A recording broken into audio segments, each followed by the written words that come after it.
Good day, good day, good day, divine beings. Welcome to another day on Mothership Earth. Yay! Friday. Friday?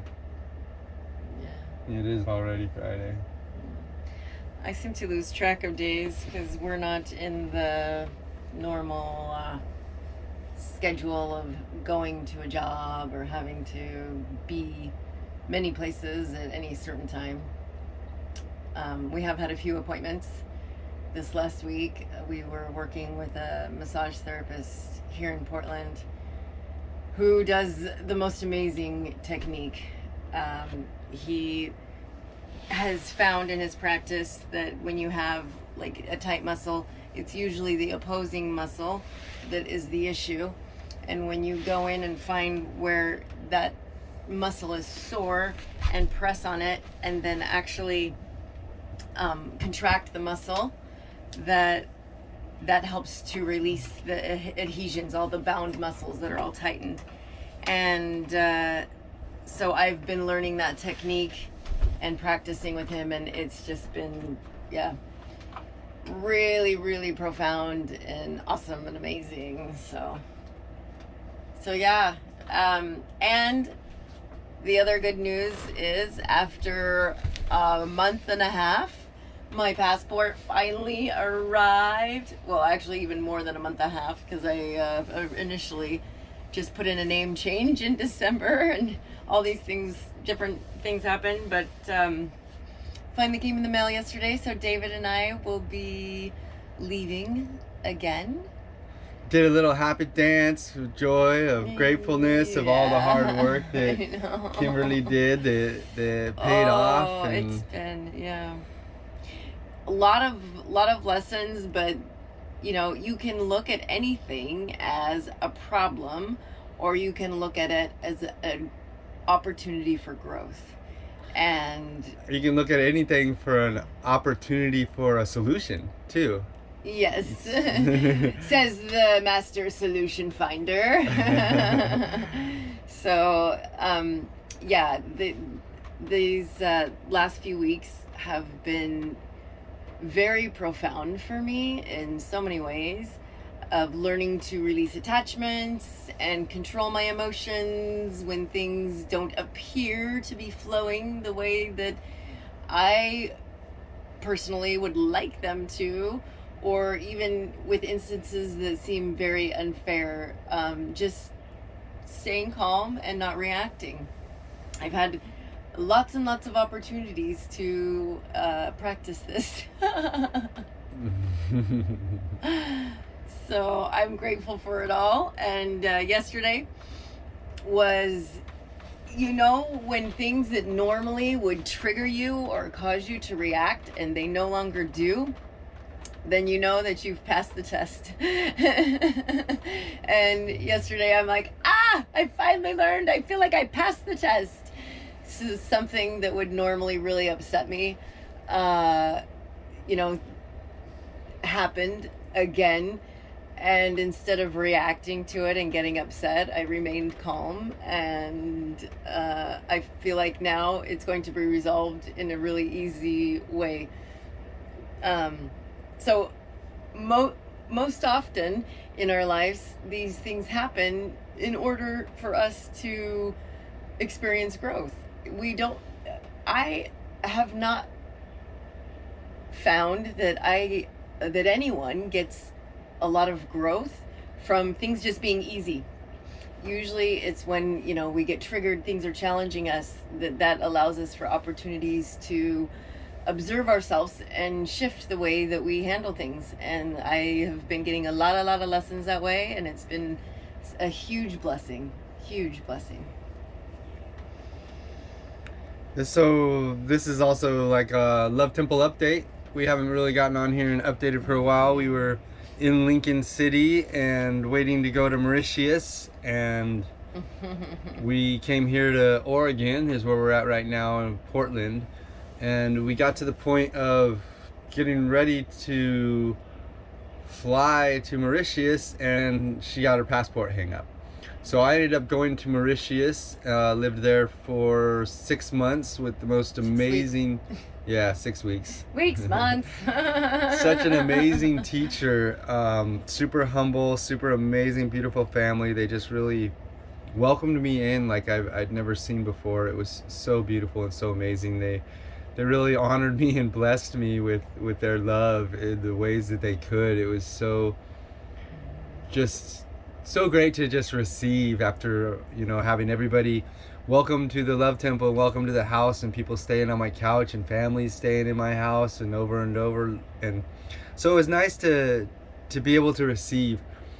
And I learned a whole lot real fast. I got to miss Kimberly, which we hadn't been apart for more than 3 days or something before that. Yeah. And so it was really nice to have that chance to miss her and learn to love her on a whole nother level.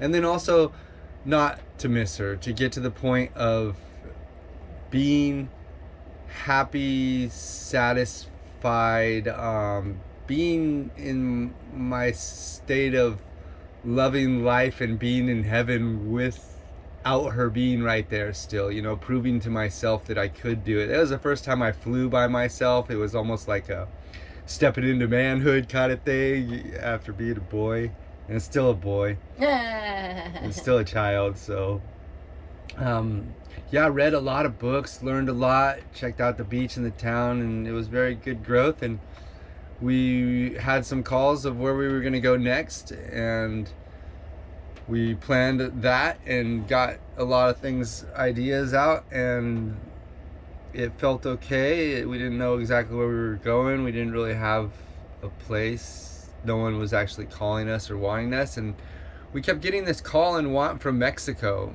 and with friends and family down there from when we were there before. And an opportunity showed up, and so I flew right back as soon as I heard the chance. I had the opportunity, and that we weren't going to go to India because I was already on that side of the earth. I shot back here and have been here for a week or two, maybe a full week. I've been here now. I don't know.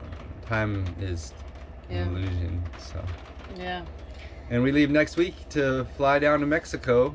Yeah. Less than a week of more here, and we'll be back in the same area we were at before, and we'll be going into a 7-day fast probably on the way down.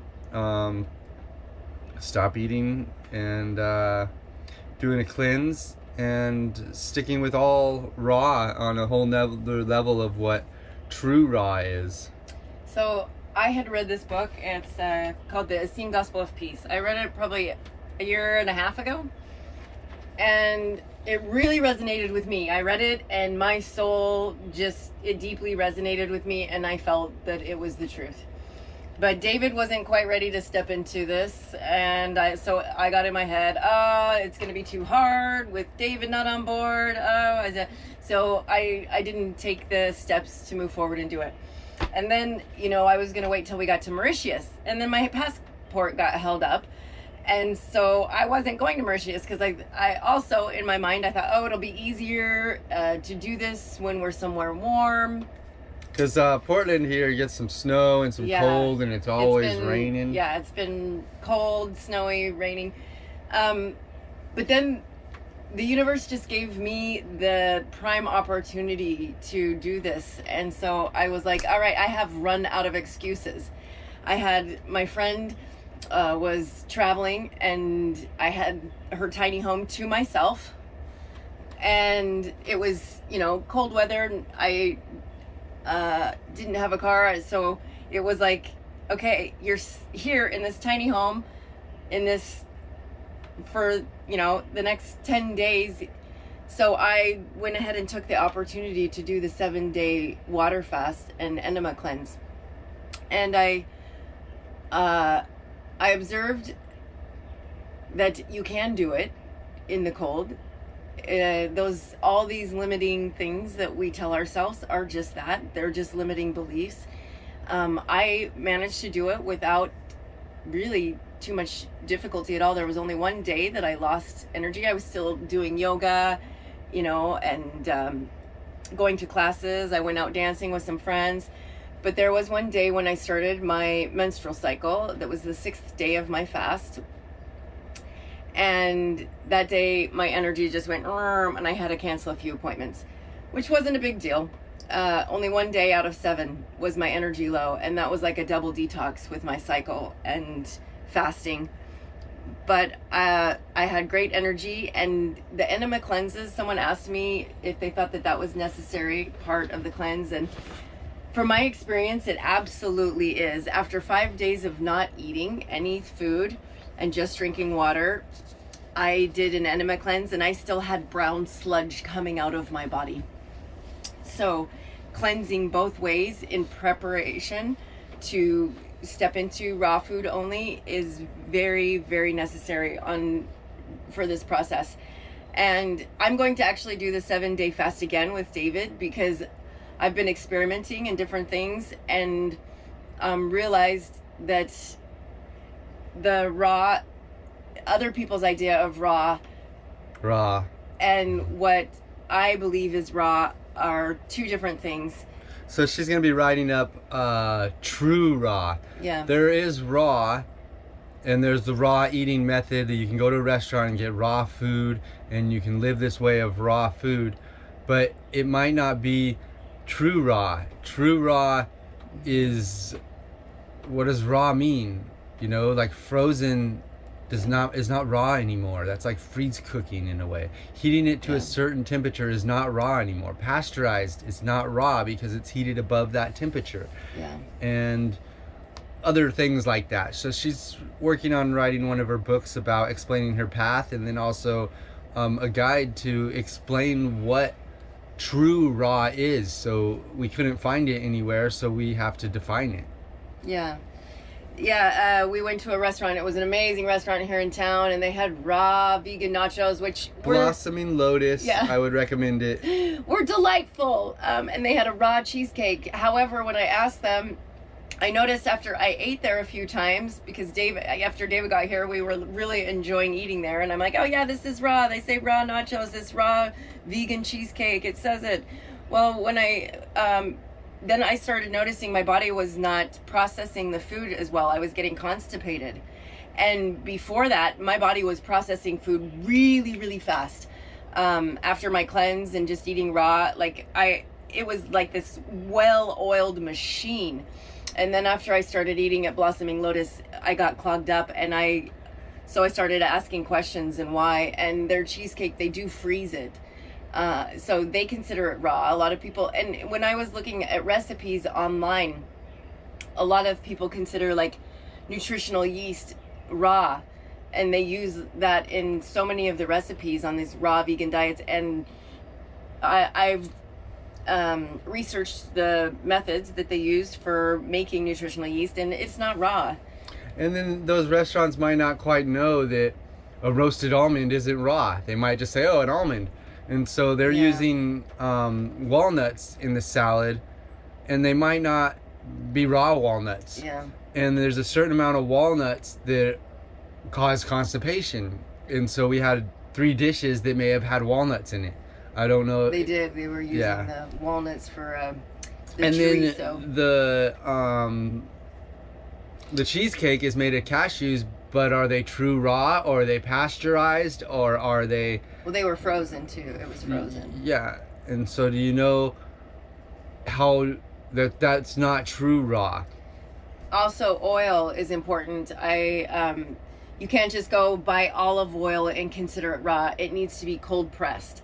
Same with juices. If you drink pasteurized juice, even if it's 100% organic and it says that it's pressed, if it's pasteurized, it's no longer raw. And why does that matter? Because it will affect your body. Live foods create life and give you more life, and dead foods are creating death in your body. So anything that is cooked above a certain temperature or frozen, you are creating death cells in your body temple. And so pasteurized takes the black cherry juice that we enjoy, and when you pasteurize it, you're taking the temperature up, and when you take the temperature up, parts of that juice actually start breaking down.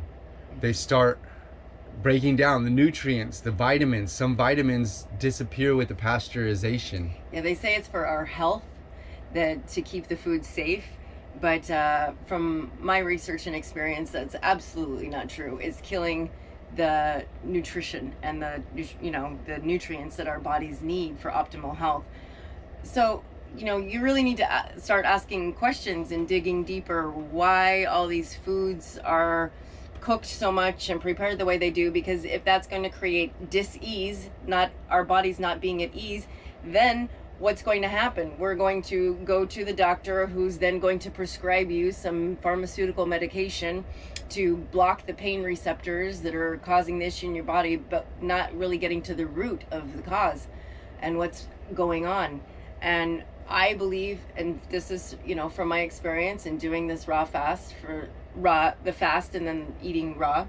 So I know, yeah, it's not just believe. I know that when we do that, we are so in tune with our body temple, and that it's functioning on such a higher level that we will no longer be in dis-ease. There are certain foods that we need to steer clear of on the raw diet. I know this because I experienced it. I was looking up all these different recipes, and I found some raw vegan sushi, and they said to use cauliflower for the rice. So I'm making the sushi, and I put the cauliflower down, and these beautiful rolls with raw seaweed, not toasted, and raw cauliflower. I thought I was doing all the things. And you can also get shoyu juice that's not pasteurized. It's fermented. So fermented is still considered raw, but once it's pasteurized, no. So I had all the things, and I was making these beautiful meals, and immediately after I ate the sushi with the cauliflower, I noticed my energy level drop. My eyes started to get tired, and I had to take a nap. When I went to research cauliflower, it has, I'm not sure how to pronounce this, but raffinose or something, some chemical in it, which also is in broccoli, Brussels sprouts, cabbage. The conifer, what do they call them? Coniferous? Coniferous, or yeah. Something like that, vegetables. So those are ones that you could have fermented, but not raw, because they go from your small intestine into the large intestine undigested. And I experienced this myself and saw the complete shift in my energy. Interestingly, though, I was making the same food for my daughter, who's not on a raw diet, and she didn't experience the same thing. So this is why I know that this 7-day water fast and enema cleanse really shifts your whole body on a different level.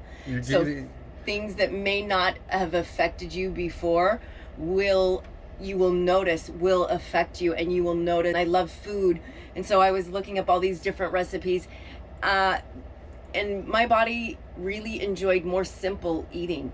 Just eating an avocado with some Himalayan salt was like the most delicious thing. Or, I would make avocado with a little fresh basil leaf and a cherry tomato with cracked pepper. Simple. And that was like the most delightful thing in the world.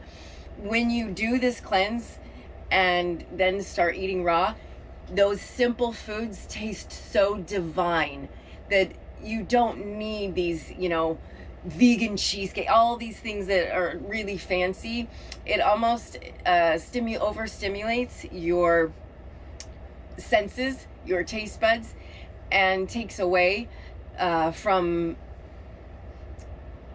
the joy, I would say. Even though you think it's more joyful, it almost distracts and takes away from the joy of simple eating. Yeah, I see how, just eating fruit and vegetables, just raw fruit and vegetables, just chewing them up right there is so delightful for the body, is so good for us, is so simple and so basic. It doesn't have all the extra. So there's the mono diet, that if you eat just one thing for a week, your body really adjusts to digesting that. And when we're eating cooked food, our body adjusts to that. And so I think it blocks out some of the sensitivity. I think that the parasites and worms and stuff that come with that cooked food and with that meat, they tell us, they tell our body what to eat and what to crave, and we lose the sensitivity, we lose the connection with our food and the control, as we have this other consciousness that's recommending what we eat and blocking different receptors and things. And so raw could mean a lot of things, you know. We're talking raw vegan. We haven't really experienced Not with vegan. raw milk. It's not raw vegan. It's because honey is still okay.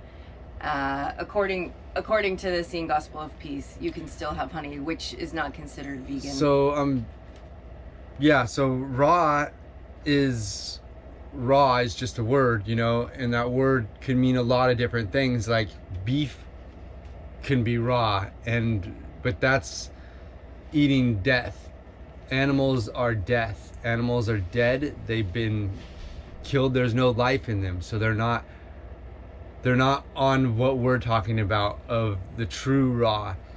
And there is raw milk, and there is raw things like that is not pasteurized, that we haven't gone into that practice yet of those things. And then there's also the raw, karmic vegan and karmic raw. I have a little video on that, but karmic vegan is not eating anything that causes harm to yourself or to the plants. If you rip up a carrot, is that causing the carrot harm? If you're ripping out the lettuce, is that causing the lettuce harm? That's a whole nother level. It's a different level, and we're still understanding our karmic cycles and what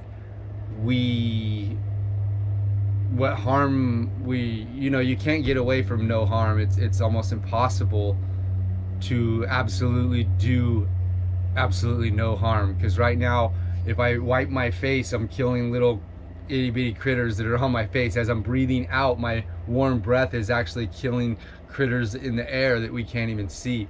And walking with the step, I may crush an ant or a worm or things like that. So there is, with karma, it goes deep, and it's best to work on a consciousness of it, to practice consciously not doing things harm.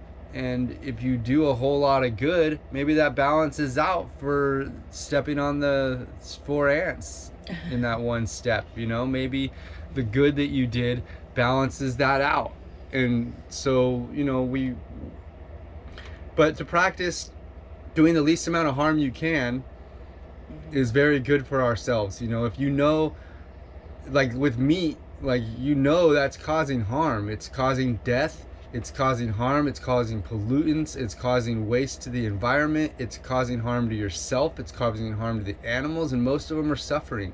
Yeah, I would like to read a little bit out of the Seeing Gospel of Peace on that matter. It says that this was the commandment that was given: thou shalt not kill. For life is given to all by God, and that which God has given let not man take away. For I tell you truly, from one mother proceeds all that lives upon the earth. Therefore he who kills his brother. And from him will the earthly mother turn away, and will pluck from him her quickening breasts, and he will be shunned by her angels, and Satan will have a dwelling in his body.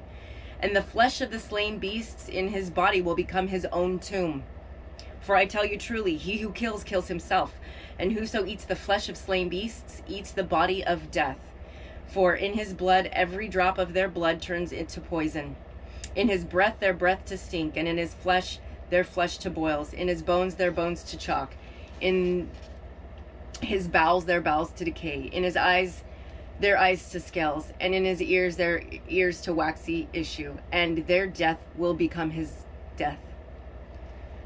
So, I think that it's pretty clear here, and it says, the milk of everything that moveth and liveth upon the earth shall be meat for you. Even as the green herb I have given unto them, for I give their milk unto you. But flesh and the blood which quickens it shall ye not eat.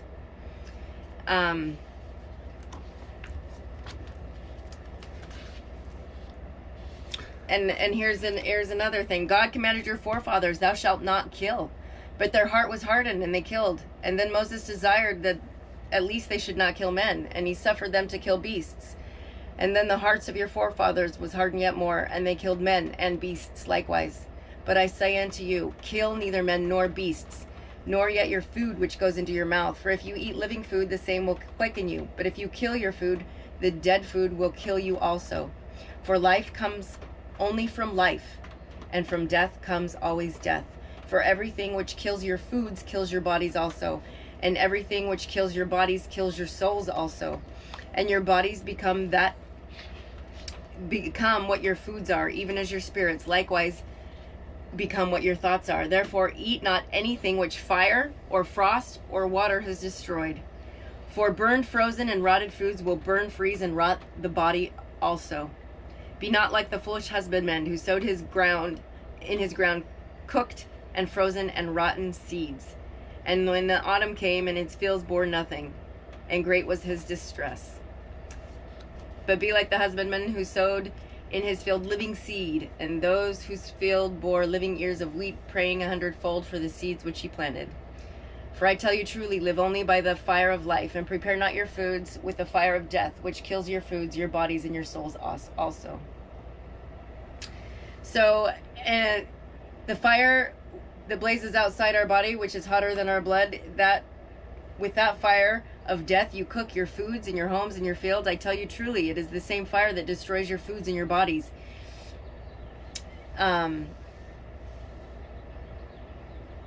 For your body is that which you eat, and your spirit is that which you think. Eat nothing, therefore, which is stronger fire than the fire of life has killed. So he's saying the sun is what grows food, is what nourishes things. Don't consume anything that has been prepared hotter than what the sun can do.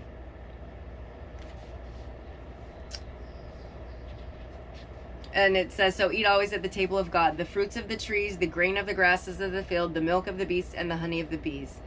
Everything beyond these is of Satan, and leads by way of sins and disease unto death. But the foods which you eat from the abundant table of God give you strength and youth to your body, and you shall never see disease. Dis-ease, the body telling us that there's something wrong, and what you put in really affects you. Yeah. Really does. And we've known that as we practice eating and not eating, as we practice veganism and eating some things and then not eating those things and eating them again, you can feel the difference. It's a practice. So yeah. What's your practice? It's good to practice things and to try it out. Try different things out. Try eating differently and see how you feel. And it says too that don't mix all things one with another. You know, like I was wanting to get super creative and go do all these things, and it says that neither mix all things one with another, lest your bowels become like steaming bogs. Be content with 2 or 3 sorts of foods, and desire not to devour all things which you see around you. If you mix together all sorts of foods in your body, then the peace of your body will cease. And I observed that. I experienced that when I went to this restaurant and ate their amazing raw food that had all these flavors, and it was super delicious. Probably 30 different ingredients. Yeah, maybe even more. Then I got constipated, and I mean, David could tell you, I got frustrated and I was like getting angry because, you know, so it was affecting my emotions. It was all this. And it says, don't eat until fullness. You know, listen to your body. You don't need to eat. It's hard to feel that same feeling of fullness when you're eating raw, but your body will tell you when it's nourished. Well, you don't need to feel the fullness. Yeah, you don't need to eat till you feel full. If you're eating till you feel full, it's kind of past it. It's like, whoa, you should have stopped already. And it says, don't eat anything from far countries. Like, really, we should be what would be ideal is to grow our own gardens and eat from the foods that we are making and growing ourselves. I watched a documentary called The 100-Mile Diet, and they just did this test where they said, you know, you can't eat anything that comes from further than 100 miles away. And they were eating all sorts of weird stuff, but it was something to think about, you know. Your carrots get jet lagged. Like what do they have to do to that apple so it can fly for 10 hours or 12 hours to get to you? How long does it take for that fruit to get from the tree to you, and what do they have to do to make that possible? So what do you have locally? What do you like to eat the most? Go move to where it grows. Yeah, grow it yourself. Right, yeah, that's why we're going to Mexico. Avocados and mangoes. Front and backyard gardens. What do you have grass for? What are you growing things that aren't giving you food? Grow things that you like to eat. Grow things that you can. You can grow lettuce in your living room. You can grow a wall of food in your house, wherever you are in the world, Yeah. Also, the one thing it says too, that you only need 2 meals a day, and then 1 day a week fast. So, on the 6th day it says, every 7th day is a holy day and consecrated to God. On the 6th day, feed your body with the gifts of the earthly mother. On the 7th day, sanctify your body for your heavenly Father. Eat not any earthly food, but live only on the word of God. And so we're practicing this. It's, David and I just fasted this last Sunday. We did a dry fast. We may not be practicing on what they consider the word of God. We have broken that down and understood what is the word of God and what is not, and what could not be the word of God.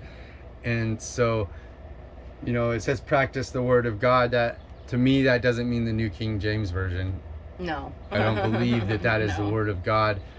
If it's not simple for everybody to understand without needing explanation, then how could it be the word of God? Well, it's interesting that David said that, because even in the Sing Gospel of Peace, this is supposedly from the Dead Sea Scrolls, and this was Yeshua who said, "Seek not the law in your scriptures, for the law is life, whereas the scripture is dead. I tell you truly, Moses received not his laws from God in writing, but through the living word. The law is living word of a living God to living prophets for living men, and everything that is life is the law written." So all living things are nearer to God than the scriptures, which is without life. God so made life and all living things that they might be everlasting word, teach the laws of the true God to man. God wrote not the laws in the pages of books, but in your hearts and in your spirit. They are in your breath, in your blood, in your bone, in your flesh, your bowels, your eyes, your ears, and in every little part of your body. They are present in the air, the water, and the earth, and the plants, and the sunbeams, in the depths, and in the heights. I tell you truly that the scripture is the work of man, but life and all its hosts are the work of our God. And wherefore do you study the dead scriptures, which are the work of the hands of men? So that's what we believe. And so the love temple is within all of our hearts. We all have the love temple. Our body is the love temple. Our body is the temple of love. Our church is everywhere. Is everyone. Everything. Every place that we go. Going into the woods, going to the beach, hanging out with your family, hanging out with your friends. That is church. That is. Life is a sacred ceremony. Yes. Every single aspect of it. And when you open yourself up to that and are in tune to every little synchronicity and everything that you experience, then you're open to life and the living God, not in a book that was written by men.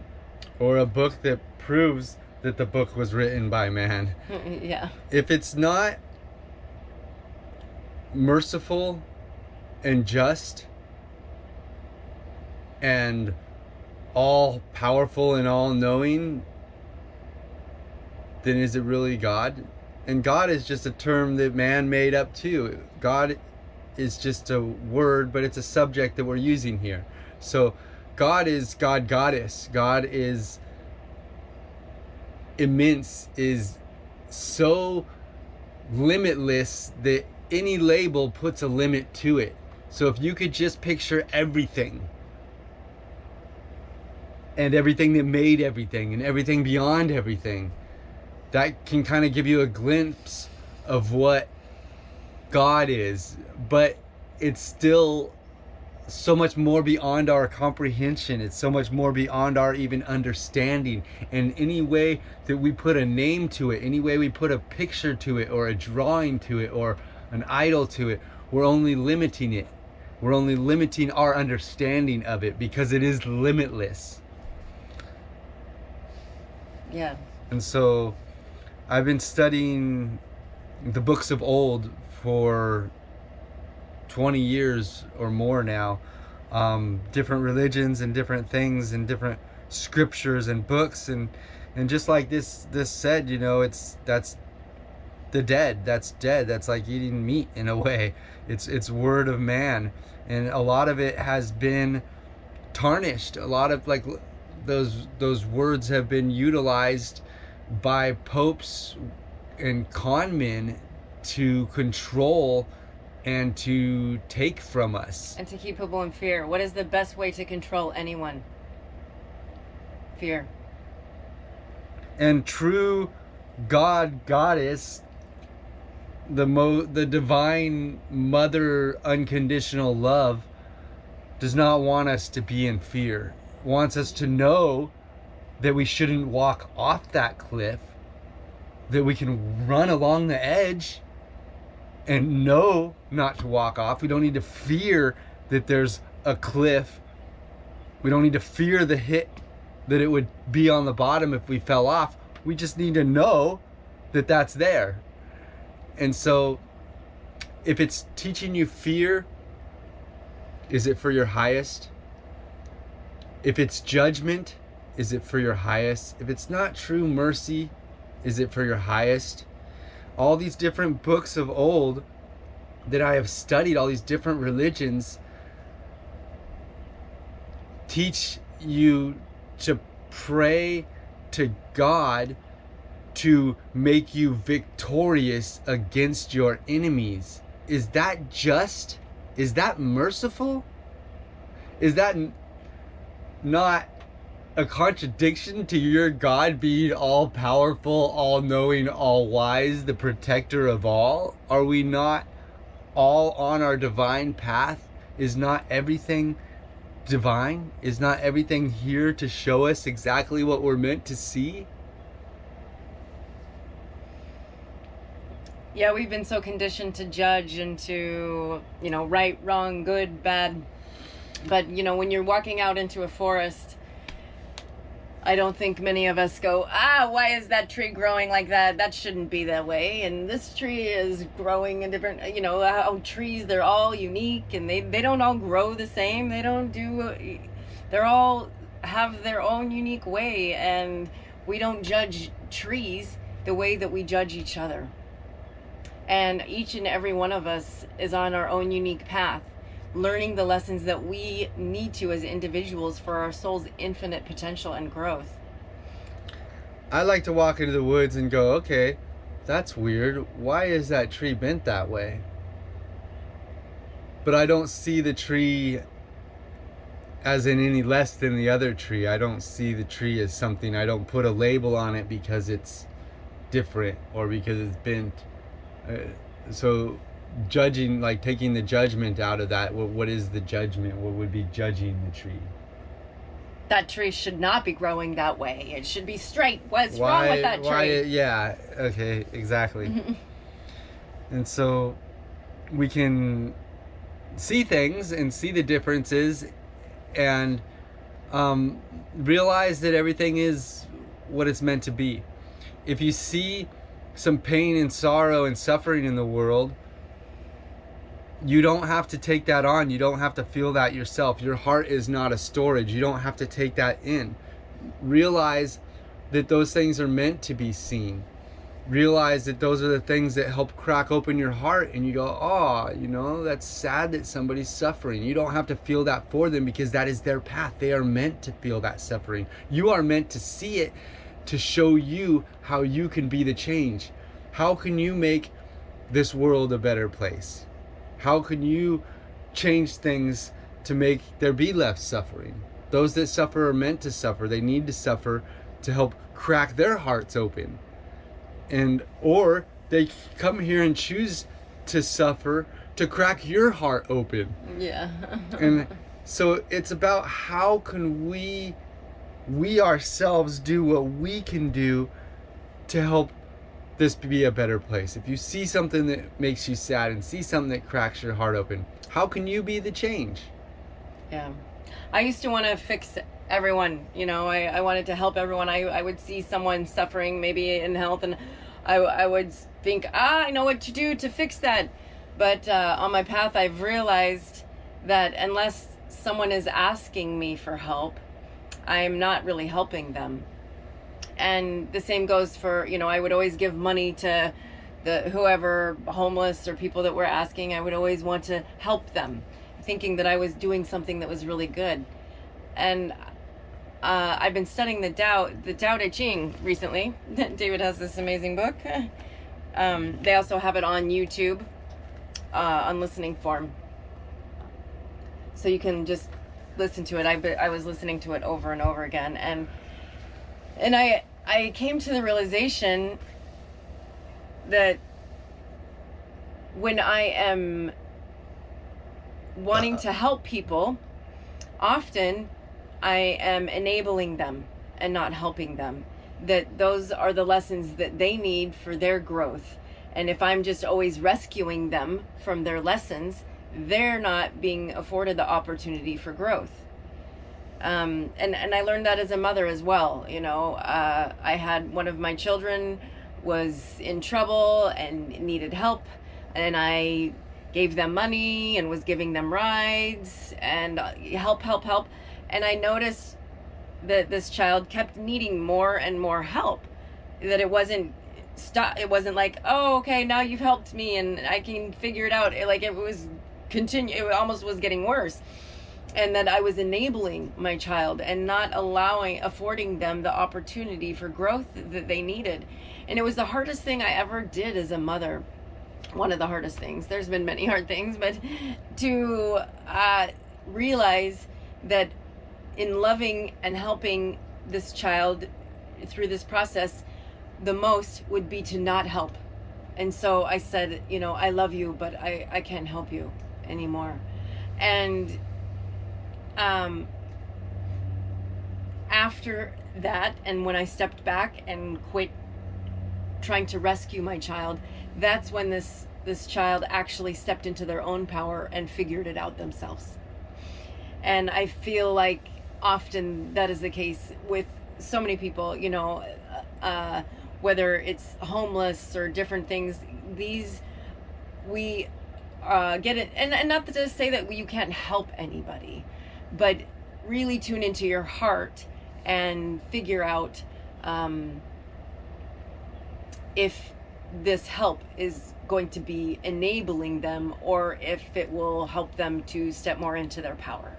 Is it empowering or enabling? Yeah, those are some really good questions to ask ourselves. Is this empowering someone or enabling them? And it can go back to a child that doesn't know how to tie their shoes. They come here not knowing. So when are you going to teach them how to tie their own shoes? Or how long are you going to tie their shoes for them? Exactly. Yeah, I mean, there's a point when the child will not have the ability to tie their shoes themselves, and so you do it for them. But there comes a point when that child has the ability to learn to do it themselves. And so that's the determining factor, whether we're enabling or, you know. And showing them all along the way. If they can't tie their shoe yet, look, watch what I'm doing. You know, preparing them, empowering them. Yeah. And so I learned that where with my life, I would see pain and I would want to feel it for them so they didn't have to. And I held all that pain in my heart for so long. And I learned later in my life that it doesn't help. Like, everybody is here to experience what they meant to. I can't feel somebody's pain for them. They're here to feel their own pain. I can acknowledge their pain and I can support them and be compassionate for them. But if I try to feel their pain or take their pain for them and feel it myself, I'm not doing them any service. Yeah. I'm doing them a disservice. I'm enabling them instead of empowering them. I can teach people how to not suffer when they're ready and they want to learn how to take suffering out of their life and not suffer. I can teach them that, but they need to say that they're ready, and I need to know that they're ready before I just try to give unsolicited information and just try to, hey, I can help you. They have to be ready for that help. Yeah. To take it to the next level, to empower themselves, to not be in pain, to the choice of, okay, I am done being in pain. I'm done causing this. I'm done feeling this pain. And it's a process. Mm-hmm. Yep, sometimes we do the cha-cha in life. We take one step forward and 2 steps back. But, you know, it's being able to be compassionate with ourselves and love ourselves during the process is really, really important. You wouldn't say to a child that's learning to walk, oh my gosh, you fell down again. How could you? Get back up. You know, you would say, oh, you know, it's okay. Try again. And that's how we need to treat ourselves during our processes. You know, we are human. We're here to experience it all. And there's no, if we miss the mark, it's okay. Just observe that. And, you know, the next day, focus on doing better. And that's it. And that's the difference that I see between religion and the truth. Like, most of religion is this all-powerful, almighty God that's better than everybody else. And, oh, you messed up. Boom, you're messed up. You need to bow and beg for forgiveness because you screwed up. Huh. Huh. And like, that's what most religions teach us that God is. And I believe, and I've learned, and I know that God is more like the woman, the grandmother, like the mother of like, oh, you fell down. Like, here, let me show you how to get back up. Like, here, let me wipe off the dirt off your back. You've got this. You can do this. You can get past this. You know, you're not a bad person for falling. You don't need to beg for forgiveness for falling. It's a mistake, and you could take another chance to get through it.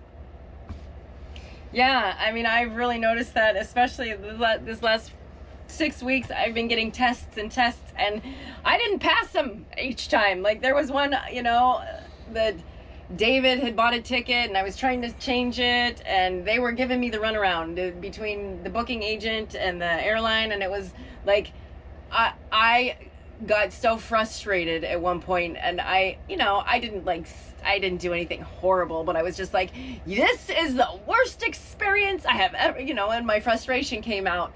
And lashed out. Yeah, I lashed out a bit, not at the person specifically, but just in the whole, from the whole experience. And I was given another opportunity just yesterday.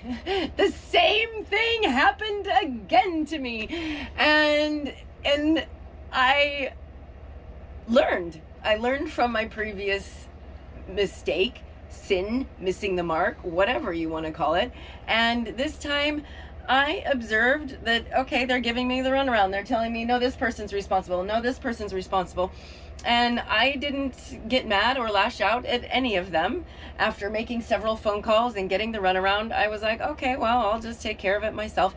And when I let it go and I didn't react or, you know, in frustration, then a miracle happens. The booking agent calls me. They said they're going to call the airline on my behalf and take care of it, and that's their responsibility. And I said, okay, great, perfect. This is what, you know. And so I feel like the universe is always giving us opportunities to relearn. You know, you can get the same if you mess up. And I was frustrated with myself for that time when I reacted in frustration instead of responded. But I got another opportunity, and I was able to realize, you know, that I could handle it differently, and I did. And I was so proud of myself. And then everything is going to get resolved very easily when, we're not acting out in frustration and thinking things are unfair, because it was unfair. It was like $1,000 ticket and they were telling me nobody could rebook it and that I couldn't use the credit. And, it was like this, what? This makes no sense. But instead of really getting frustrated, I just took a step back and was like, it'll work out. It'll be fine. And I know it will be now. So you're always giving new opportunities to learn the lesson again if you miss the mark the first time. Life is continuous opportunities for us to choose the higher path. Yeah. Or not. Where do you want to go? What do you want to experience? We are given the chance every day, all the time, to choose the higher path, to choose what's right. We know the difference between good and bad.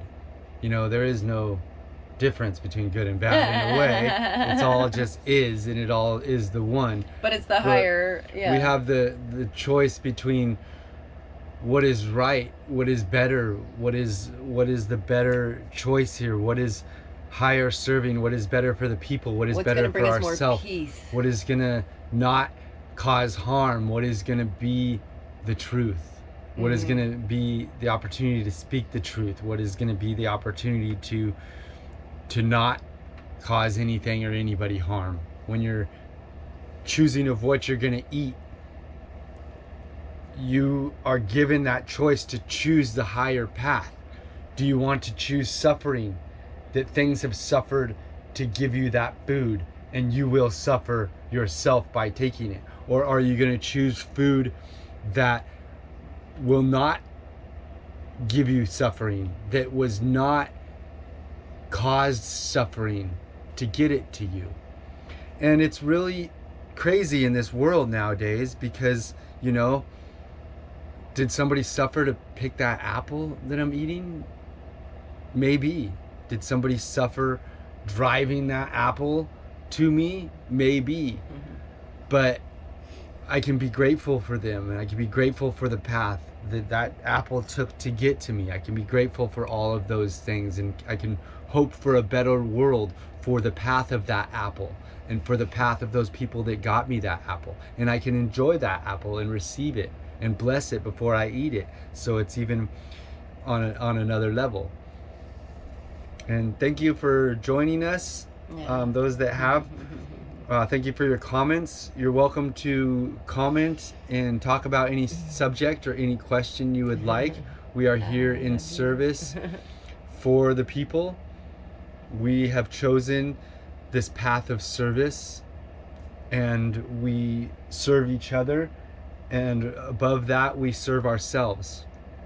And we learn more and more serving ourselves and taking care of ourselves and doing the best that we can for ourselves is the best thing that we can do for others. The best way we can serve anybody else is to serve ourselves.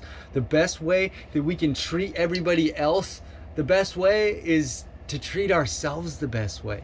To give ourselves that really loving hug helps us give others that really loving hug. And know that we are here for you. And so please comment. Please tell us how you're feeling, what's going on, what you're going through. Let us know any questions you have. Let us know how we can be of service. Just to be clear, what David is saying here is not to be selfish and greed and take and just me. He's saying, obviously, just don't want anyone to misunderstand that loving yourself, honoring yourself first, doing the things, taking the time to do the things that you need to do to take care of your body, and then you're in a space that allows you to serve others in the best way possible. Because really, when you are in service to your fellow beings, you are only in service to God, and that is the truth. Each and every individual that comes across your path is a reflection of the divine.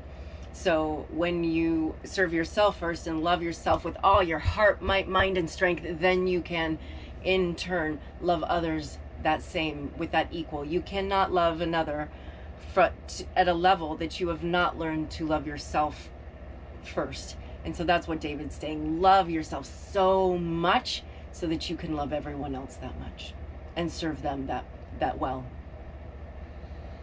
Receiving and taking in your blessings, receiving the love that is here for you, love rainbow waterfalls from all directions, receiving that love that is here for us, and loving yourself with that love, gives you the ability, it gives you the love to shine back out. Receiving the love from Mother Earth, to give that love back to Mother Earth. Receiving that love from Mother Earth, to give that love to Father Sky. Receiving that love from Father Sky gives you that love to love yourself with. Loving yourself with that love gives you that love to love others with that love. And giving others that love brings you more love to love yourself with that love. And more love to love yourself with that love gives you more love to others. So we are always in that. We are that love, receiving the love and giving the love. We are in the center of love. And we can receive all of the love that's everywhere and love all that love. And we can send that love back out in all directions.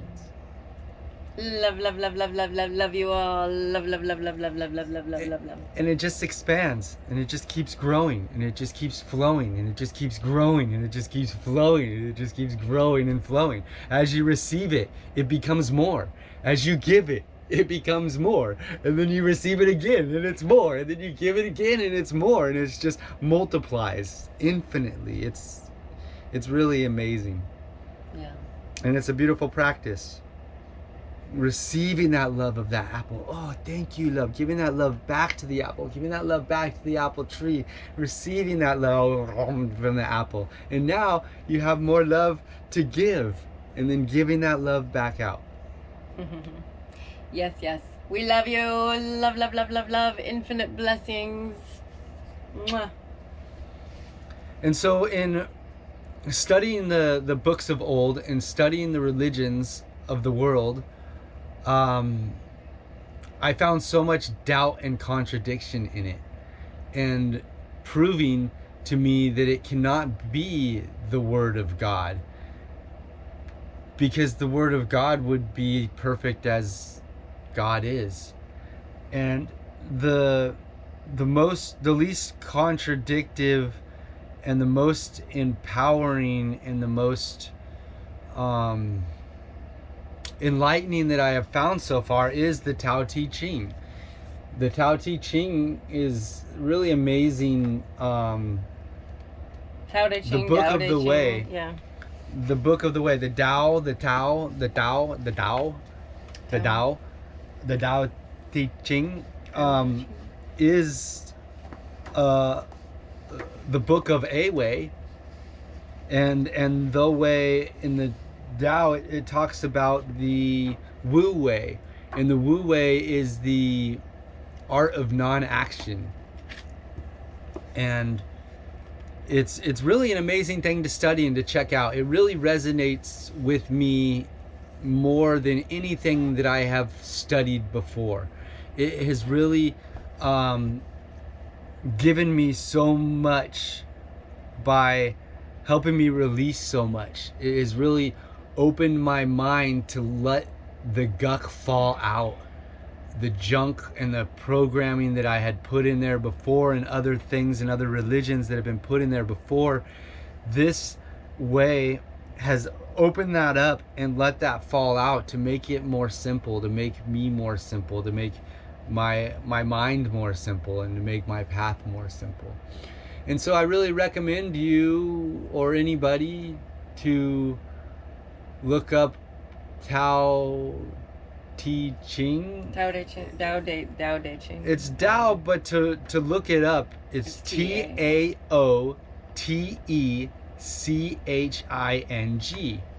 There's different translations. There's a lot of different translations. I would set an intention to find the one that resonates with you the most. I would listen to all the translations, Yeah. and get a different view on it and get a different idea. You can understand each one of the subjects more by getting different perspectives.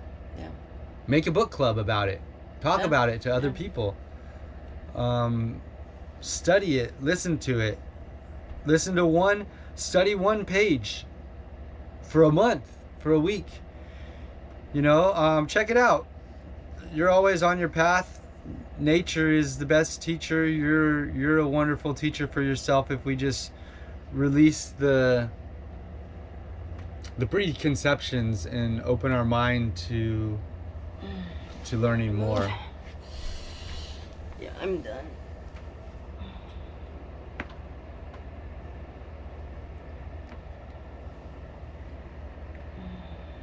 And so we've been taking care of ourselves in these times, doing the best that we can for ourselves and our bodies. Spending that extra time to stretch, spending that extra time to rest, spending that extra time to journal, studying and reading and writing.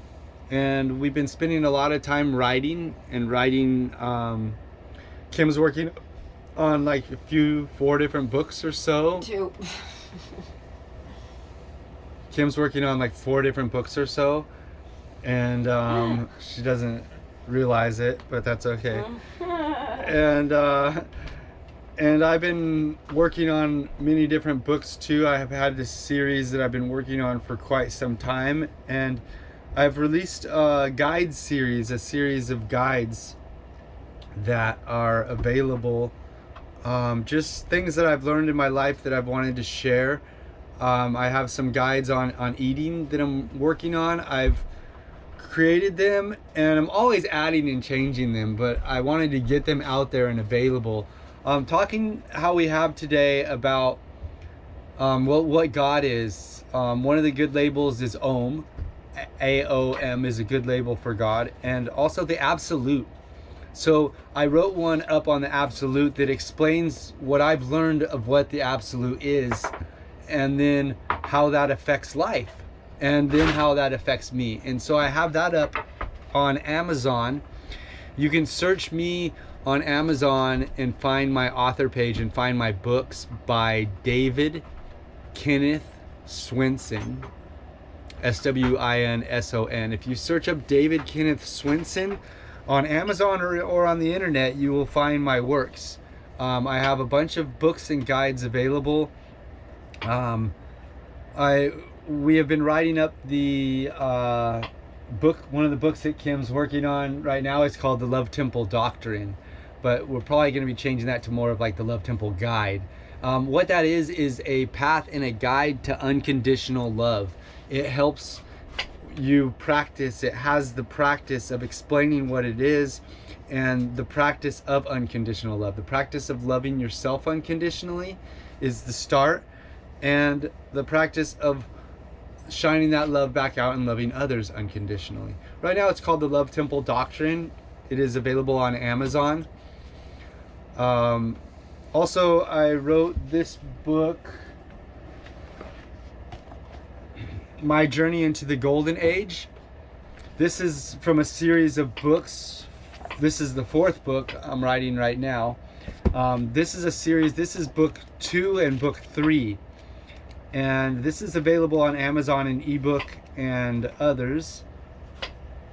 It's available in paperback. And so this is my path. A love story with self to all. This is kind of my path of going through some of my dark times and getting through and out of it. So it is my journey into the golden age, and I believe that we are stepping into the golden age. And this book that I'm writing right now is the 4th book of, this is 2 and 3, and this is 4. So I may print this separately, or I may reprint these together, probably both at one point. And this one, book 4, is Inside of Heaven's Door, is what it's called. And my books are very poetic. I use a lot of poetry. A lot of my work rhymes. As I'm writing it out, my mind just kind of rhymes it, and so I write it out that way and to share. This is a lot of my path of. This was my path of my journey into the golden age, and this is my path of like being there in the golden age, realizing that we are in heaven, and so stepping inside of heaven's door. And it's a little bit more of my deeper path of the medicine path that helped get me there, and some of my medicine experiences, and some of just what's on my heart and what's on my mind, and for me to share. And so it's a very beautiful way. And then also I've been working on my yoga series, and my yoga series is somewhere in here. I call it Earth Hug Yoga, and what Earth Hug Yoga is it's been my path of yoga. And my path of yoga was to learn yoga in all sorts of different ways. I went to some classes and they did it so fast. And I learned yoga being really amazing and good slow, and how you really your body really can tell the difference and really steps into a whole nother level the longer you hold a pose. And so I learned breathing techniques, and I made my own technique. I took all these breathing techniques that I learned, and I have my own that I use to expand. Expanding my lungs and stretching with the breath and using that. And then to contract and to blow it all out, and stretching with the breath by blowing it all out, pulling and stretching on a whole nother level, stretching my chest. And then I learned to take that into my yoga. And my yoga series explains that out, both of those techniques. The big breath technique, it explains how to do that, and it walks you through it. And so doing that in different poses can really take your yoga to a whole nother level. Your yoga. So this is my yoga. This is the yoga that I learned and then figured out what worked best for me. And I found out moves that worked out best for me, and I made up some moves that worked best for me. Earth Hug is what this book's all about. Earth Hug Yoga series is kind of the start of it. And as you can see in the picture, it kind of shows what Earth Hug is. I'm going to be working on, this book has already changed. The one that's available on Amazon already has more explanation. Each one of these is on a different page. The next edition right now, I'm working on filling the blank page next to it. I'm working on I have an artist right now that's working on drawing the poses.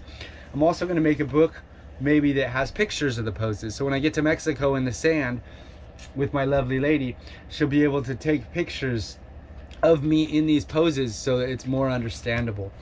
Earth Hug is about just opening up your chest and laying on the earth and just receiving that hug from Mama Earth and giving that hug back.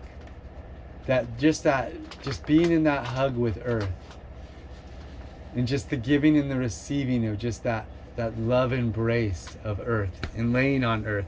I do it on my bed every morning. Right now, my bed is whatever I lay in as my bed, and so this is actually somebody else's bed, but it's my bed. And so it is on a mattress, and the mattress is on the wood, and the wood is on the walls, and the walls are on the trailer, and the trailer's on the wheels, and the wheels on the earth. I'm connected to the earth no matter where I go. Even when I jump, there's air between them, and I'm still connected to the earth. No matter where we go, we are always connected to Mama Earth. We are always receiving that love from Mama Earth. So wherever I give that earth hug, no matter how many stories are above me, no matter how high I am in that high-rise hotel, I'm still hugging Mother Earth and giving that love and receiving that love. I like to do that every morning when I wake up, to just spread my arms out and just hug my bed, which is in series of hugging Mother Earth. Now, going out there in the dirt and in that mud, naked, and hugging Mother Earth would be so amazing. But it'd be cold. It's real cold out there right now. But that would be such an amazing contact. Now I'm receiving the magnetism from the earth. Now I'm receiving the dirt and the love and just a whole nother level of contact with Mother Earth and hugging that way. Also in the morning, I will do a sky hug. I'll lay on my back and put my arms out and just thank the universe, the sky, the clouds, the sun, just the whole expanse, just God, just thank you. And just opening my arms up and giving that hug and receiving that hug and just that constant give and receive, opening myself up for that give and receive to Grandfather Sky. Thank you, Grandfather Sky. Thank you for this life. Thank you, Mother Earth. Thank you for this life. Thank you, Mother Earth, for giving me something to stand on. Thank you, Mother Earth, for all this abundance coming up. Thank you, thank you, thank you. Thanks, love. Thanks, love. Thanks, love. And then after that, or with or before that, I give myself a hug and I do the self hug and I thank myself. Thank you, David, for your path and for your life. Thank you for being alive. Thank you for your love. Thank myself, and I give myself that love and practice loving myself unconditionally. And it's very powerful to wake that way with those 3 hugs, and those 3 hugs are in here. And then it goes into other poses. Some poses are out there that I haven't seen before, and some poses are poses that I have seen before. Lotus pose. I have a video on how to get into lotus pose, and the path to get there. You know, there's different poses that I have that I utilize to help stretch to get to these different poses. Then I go into some animal poses that I really received the way the animal is. I really got into the duck on the beach at the park and really listened and really got into learning how the duck stands and what the duck does and making a pose that is the duck. And so that's all in my Earth Hug Yoga series. It's all available on Amazon. It's always all evolving. You can find me on Amazon under David Kenneth Swinson. Other guides that I have available, I have a guide to life that I'm working on that's available. The Earth Hug Yoga series is available on book. I also have some guides to love making and guide to male multiple orgasm. I'm also putting my books into different languages, so they're available throughout the world. And I just wanted to share some of that with you here today. Sharing what I have learned and putting it out into words to share it, to make it available for others to check out and learn. And I'm always learning more, and so I'm always updating and making new versions. Updating my yoga series to the next level, updating my smile scan. I have one that's called a smile scan, and in the smile scan I use this technique that I have learned and many different techniques that I have learned. It's like a body scan technique where you just close your eyes and listen to your body and listen to what your body's telling you. And you know, sometimes your body's screaming at you in different spots because it needs attention. There's a little something right here that my body is saying, hey, you know, pay attention to me. There's a little something here. And so I utilize that power of the smile and how amazing and healing that smile is. And I use that smile to direct my love to those spots that call it out the most. And I smile at those spots. And I send love to those spots that need it, that are asking for it. And I send love with the smile. And it's super amazing. And I send love to my wife for making me this amazing vegan breakfast. Raw vegan breakfast. Maybe Kim can tell us a little bit about what's in it, or... I just cut up an organic apple and an organic pear. and I put some hemp seeds on top, and I made some, and then I put a little cashew butter. And, you know, maybe this is too many things at once. I don't know, but I'm still practicing. We're going to be doing a 7-day fast again. I feel like this last cleanse I did enabled me to make the mistakes, to do better, you know, on this next one, and learn the things so that I can teach people so they don't have to make the same mistakes. But then I used some of the almond milk that I made fresh. I sprouted some almonds and made some almond milk. Peeled the almonds, sprouted them by soaking them, peeled them, and then blended them up. And I put some dates in there.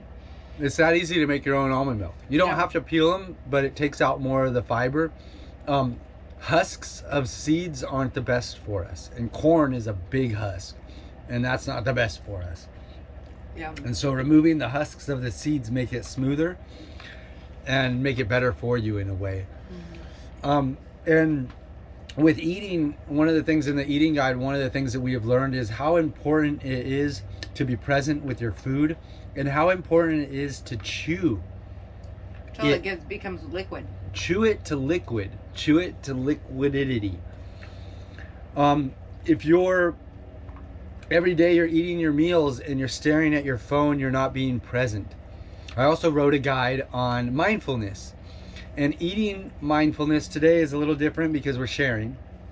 But I recommend that you really be with your food and with the people that you're eating your food with, to be mindful and to be present with that. And grateful.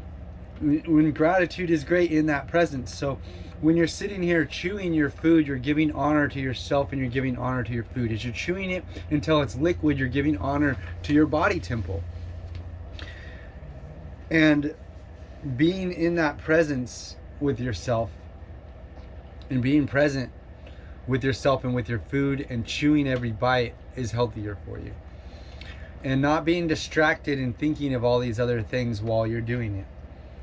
And so today chose to go on live, and we're just going to kind of just keep it going live while we do some things today, and do some talking and do some not talking.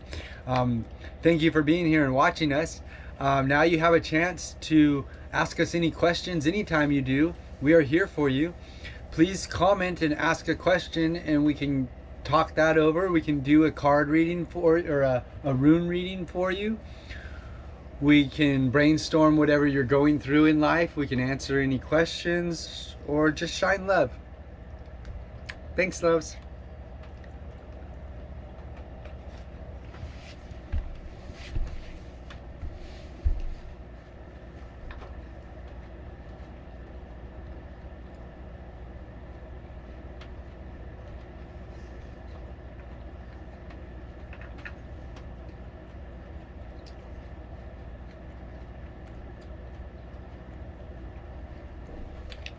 Thank you, Apple. Thank you, Apple Tree. Thank you, Apple Farmers. Thank you, Apple Planters. Thank you, Apple Transporters. Thank you, Apple Sellers. Thank you, Pachamama. Thank you, Pachadada.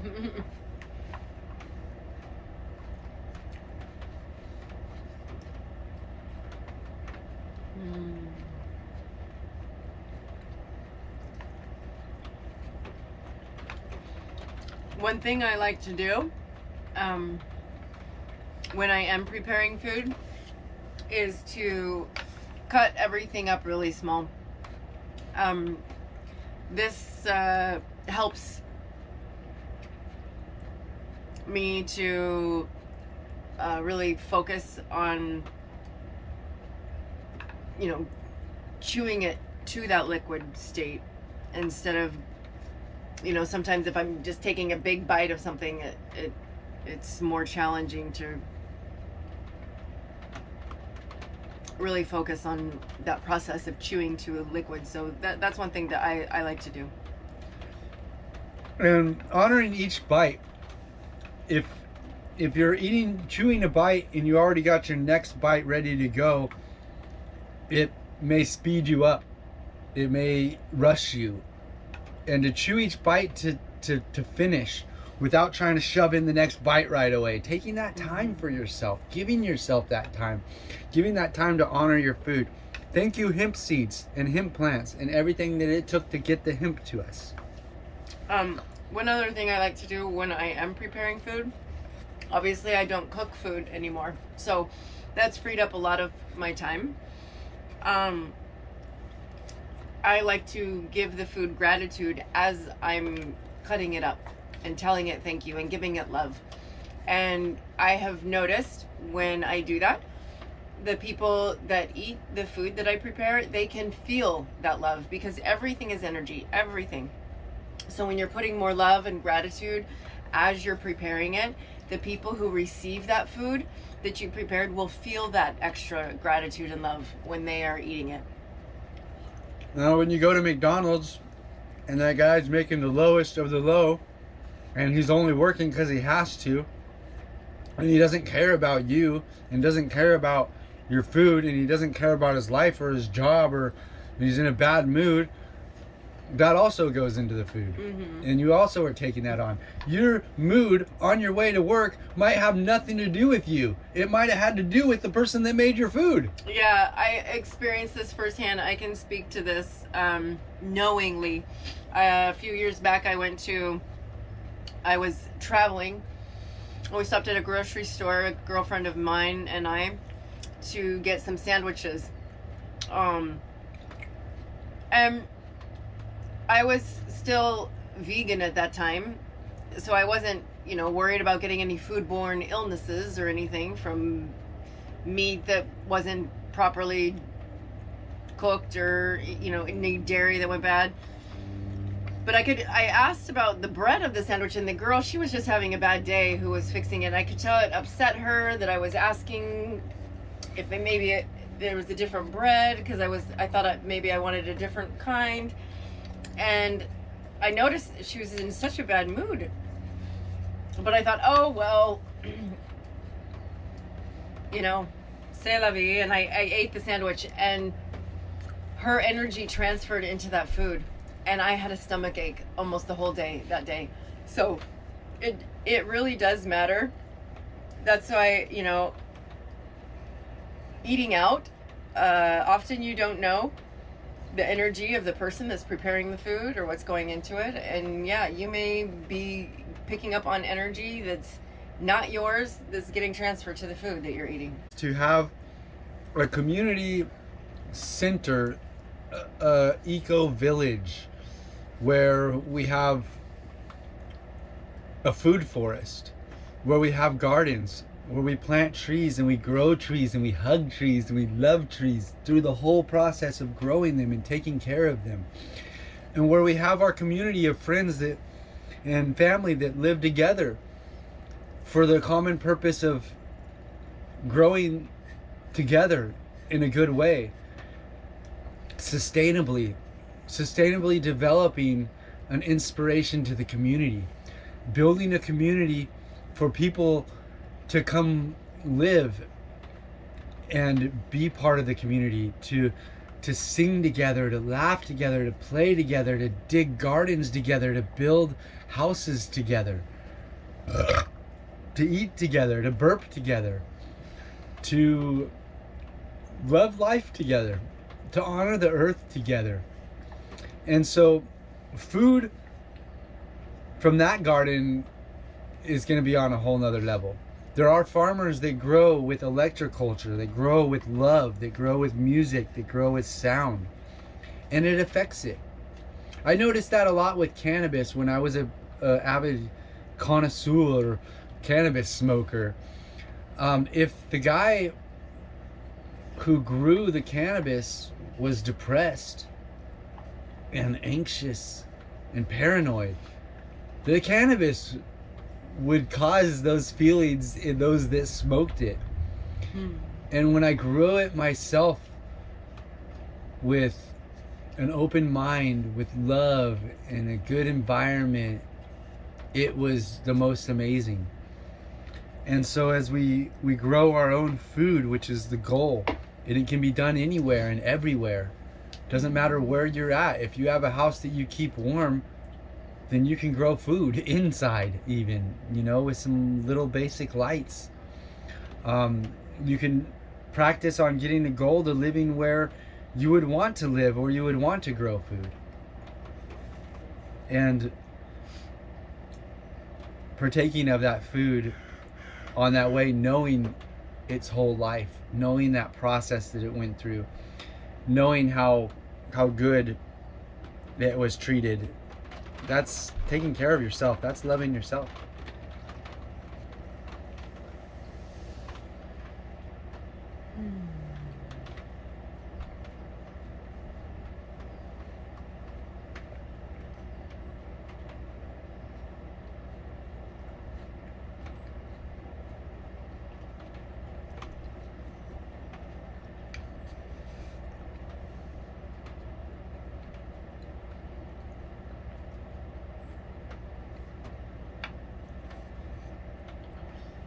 In my eating guide, Eating and Not Eating, talks about fasting, and it also talks about having like a food journal. Write down when you ate, what you ate. Write down how you felt afterwards, you know, write down when you fasted, why you fasted, write down how that made you feel, and keep track of those things.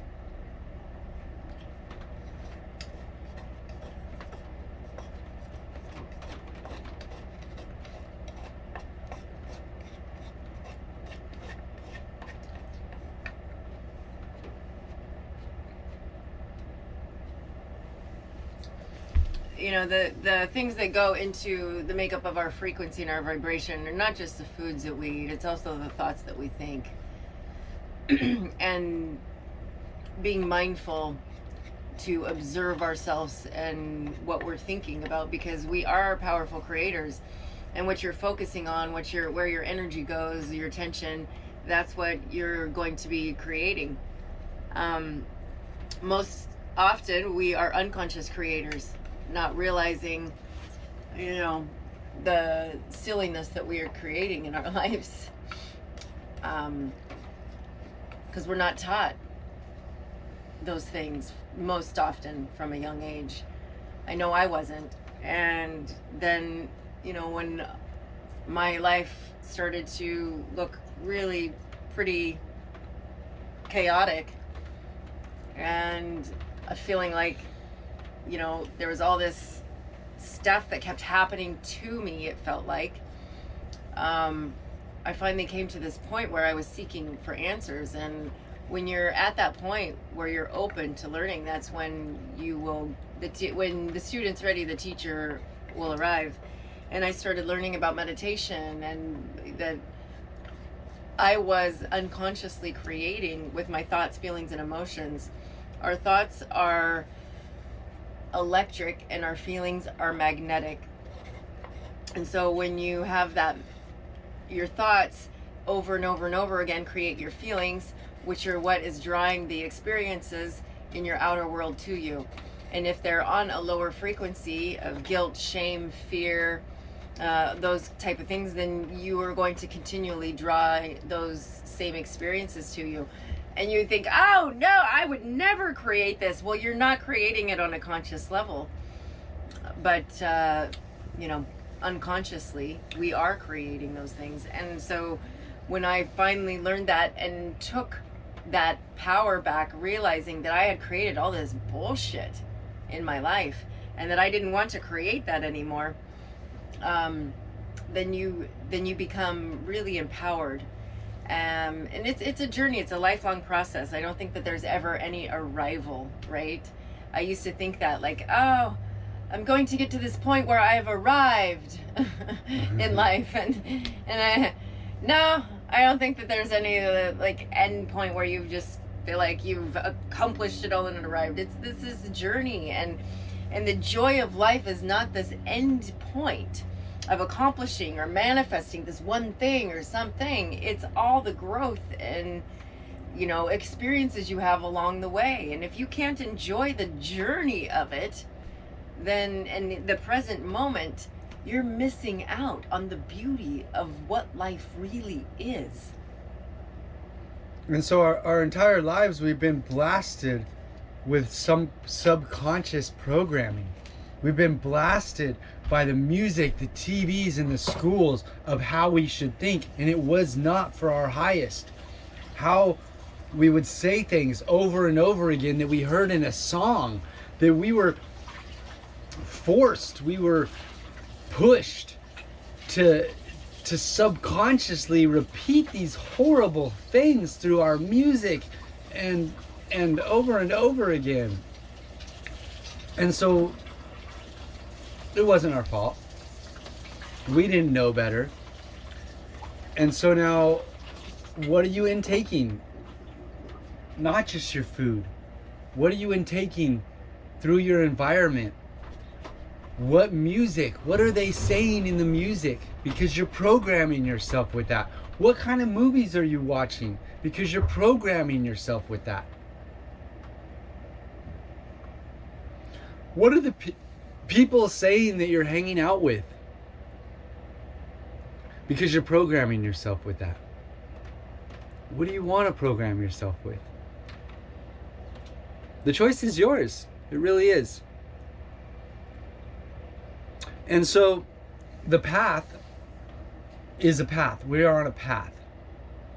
And we're subconsciously taught that we have to get here to here to here to here. We were taught, we were kind of programmed that, you know, once I graduate, then I can love myself. Conditional love is what we were taught. Once I complete this, then I can love myself for it. Then then I can give myself a pat on the back. Then I can give myself a good job.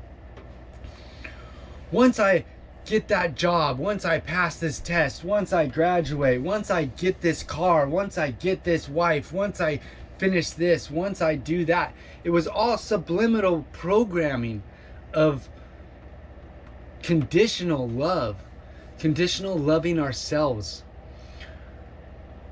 which isn't very helpful, which isn't very healthy, which is not ahimsa.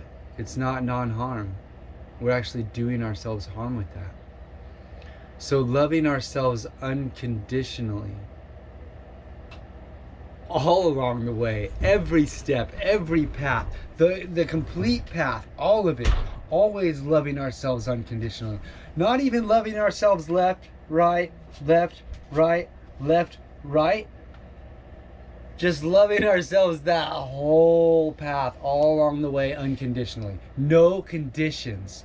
Not waiting for us to finally be able to get into that lotus pose. And now I can love myself. Now I can cheer myself on. Now I can be grateful for myself. No. Yes. And no. But you can do it all along the way. And love yourself all along the way. Don't wait. Don't wait to give yourself that self-hug. Don't wait to congratulate yourself. We are on a path and on a journey.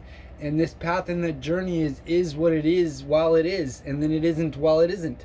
And so all along the way, being grateful for all of it. The messy, the smooth, the bumpy, all of it. Being grateful and thankful. That reminds me of a song. Yay! I heard this song years ago and I fell in love with it, and I haven't been playing the guitar that long, so it was one of the song that I wanted to, the first song I wanted to learn how to play, and I looked it up on YouTube and it was just way over my head. I was like, oh my gosh, I don't know if I'm ever gonna learn this song. And I just kind of let it go. And then just this last month, one of my girlfriends who plays the ukulele and guitar, I had introduced her to the song as well. And she made up some different chords that were simple chords that I knew without me even asking her to. And she taught me this song. So I just had to let it go, and it came to me at the most, beautiful, magical time.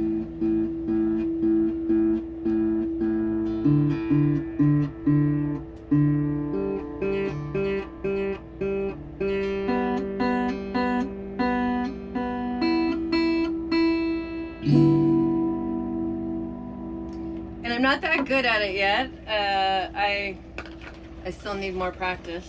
But I love the words of the song because they're true. And it's medicine. It's a good reminder for us that we are powerful co-creators of this reality. So I haven't warmed up yet. David always tells me, you should warm up before you sing. La la la la la la la la. Ha ooh ee, ooh ah.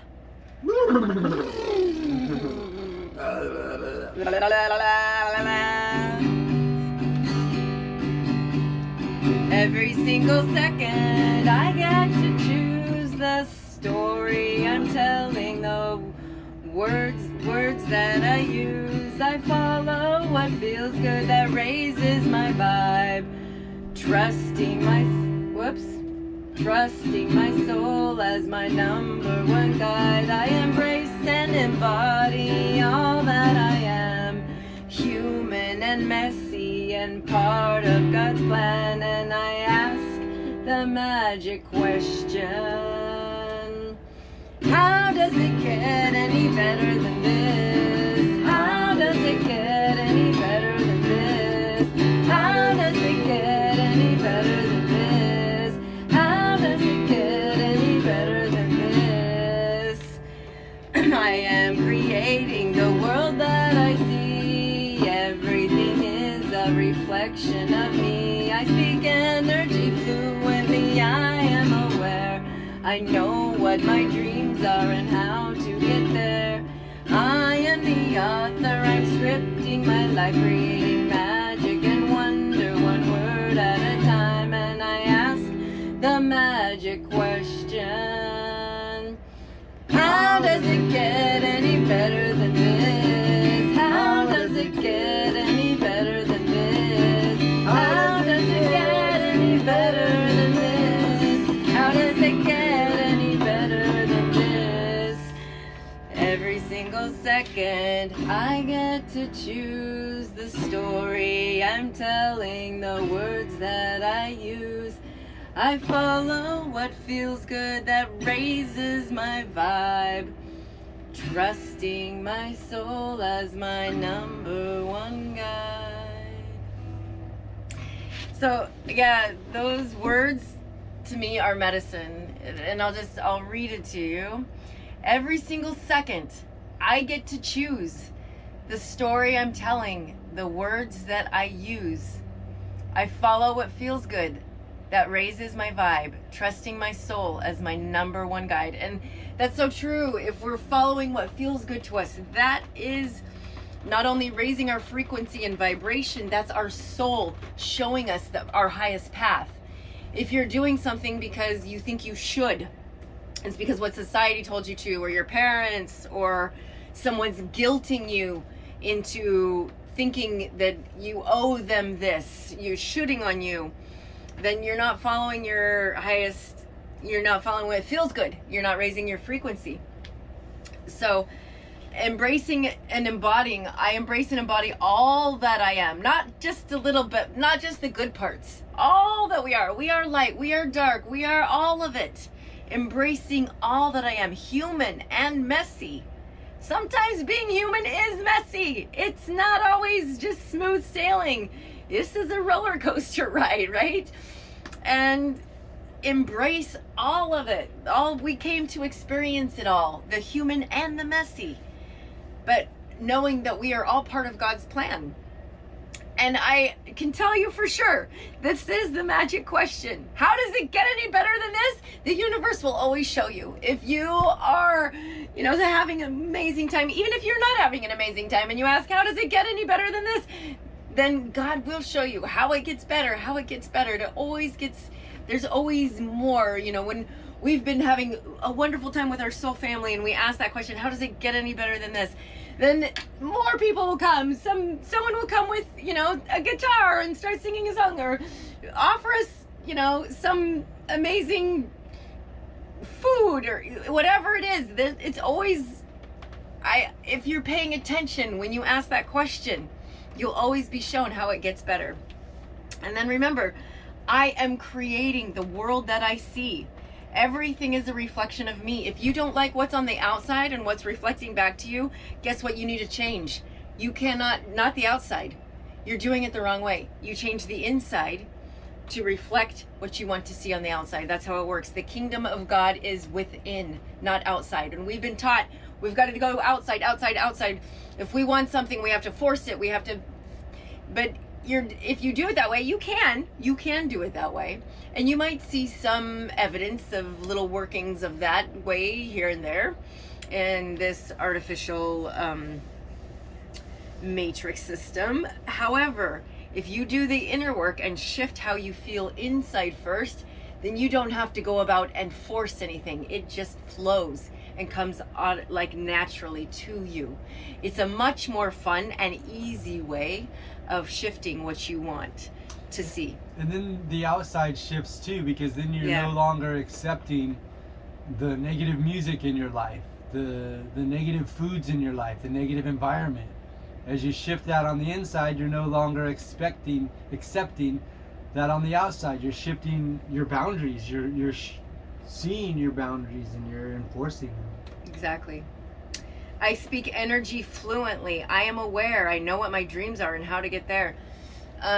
Listening to energy, if something doesn't feel right, if there's something that like feels, you will know. Listen to that. Listen to your intuition. You are your best teacher, not anyone outside of you. The age of the guru and following someone else is over.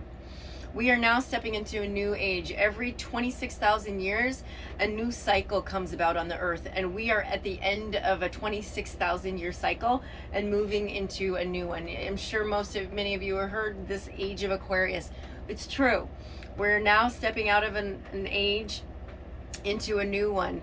And this new age, we are our own best teachers.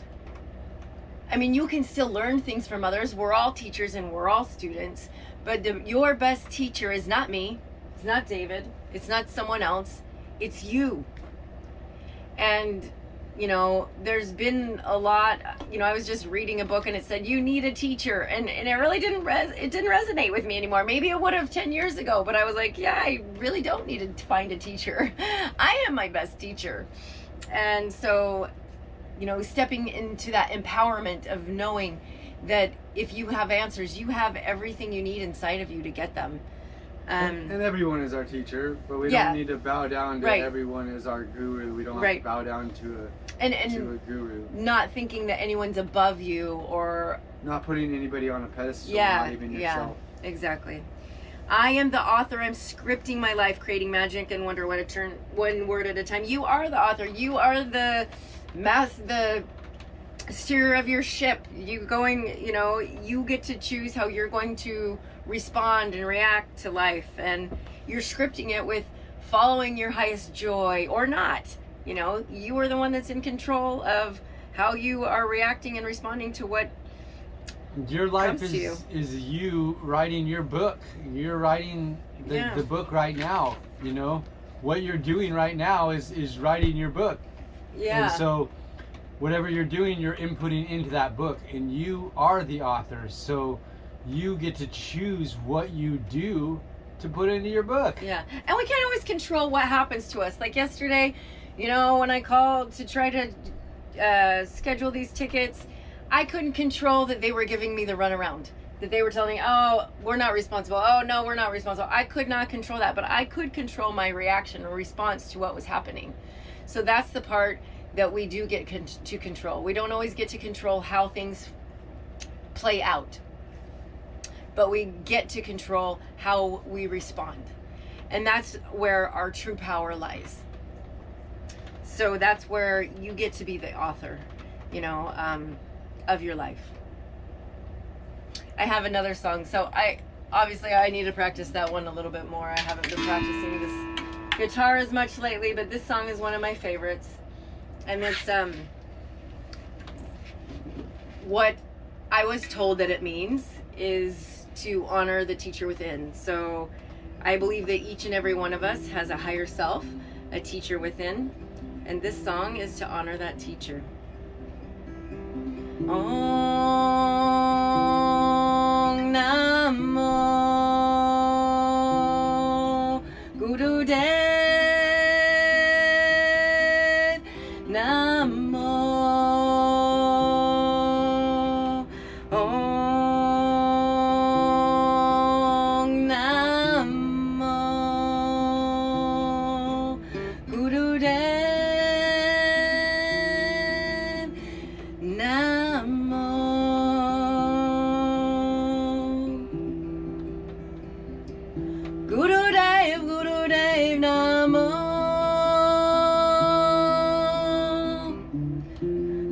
Gurudev, Gurudev Namo. Gurudev, Gurudev Namo. Gurudev, Gurudev Namo. Om Namo Gurudev Namo.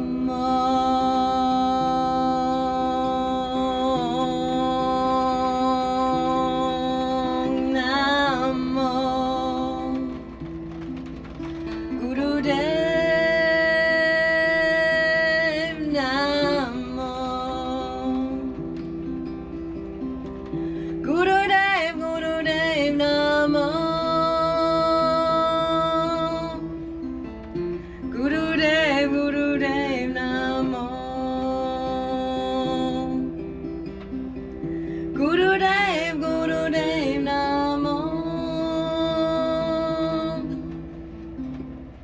Gurudev, Gurudev Namo.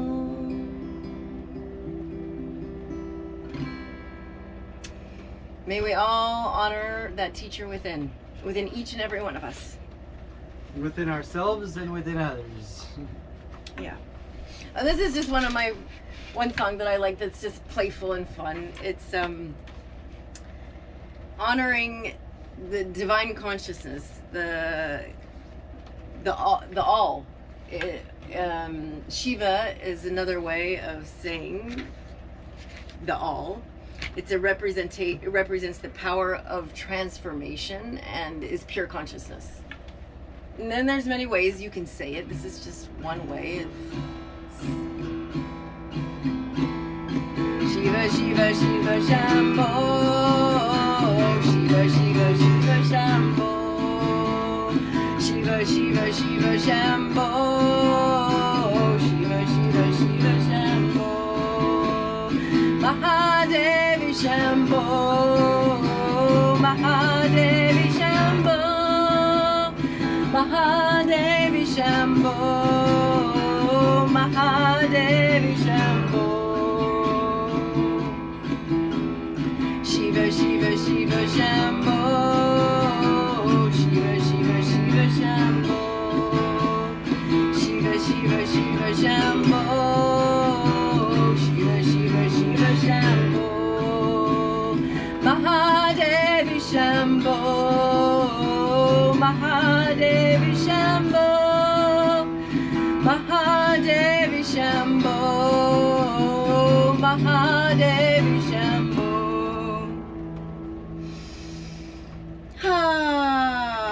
The power of transformation. We each have it within us. And from my experience, setting clear intentions of what you would like to transform is one of the most powerful things we can do. And then releasing control on how it comes about. You'll be surprised when you set an intention and then you just allow the universe to, your guides, your team, your angels, whatever you think is, creator, to bring it to you in the most beautiful way possible. That's really, most of us have been trained to think we have to do everything. The one thing that I believe that from my experiences that I know is when I set an intention and then release control of how it's going to play out in the outcome, then the universe always can do it in a more magical and beautiful way than I could have ever dreamed possible. So I get to set the intention of what I want and then release control and allow the universe to open it up to the magic. So.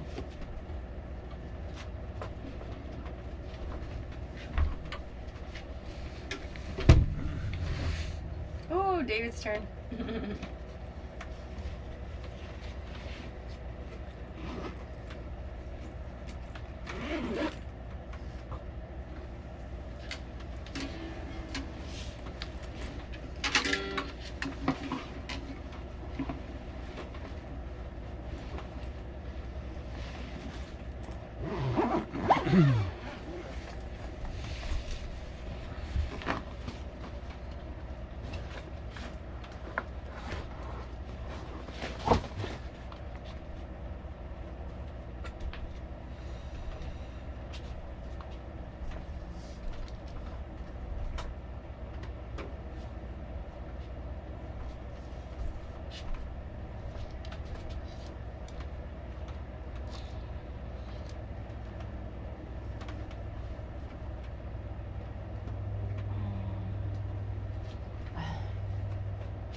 Well, thank you for those that came on today.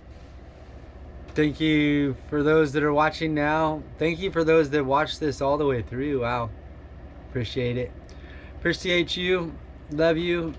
Hope you have Love a you. beautiful, amazing day.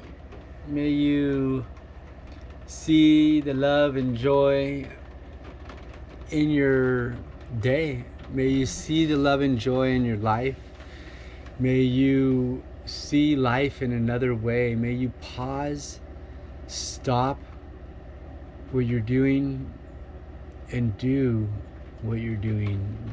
Be mindful. May you be mindful to your path. May you be mindful for your day.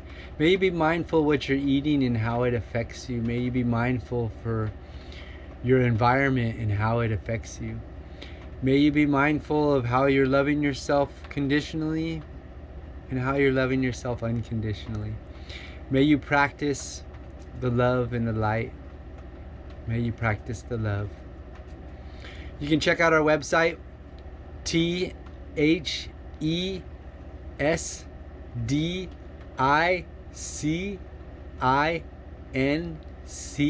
thestickinc.com. You can see our fundraiser. You can see what we're working on. You can see what we have worked on. Much love to you. Have a beautiful day. Love, love, love, love. Mwah. Have a beautiful path. Your path is beautiful. We're here for you. We love you. We appreciate your path. We appreciate you. We appreciate who you are. We appreciate how you are. We're here for you. Let us know how we can be of service.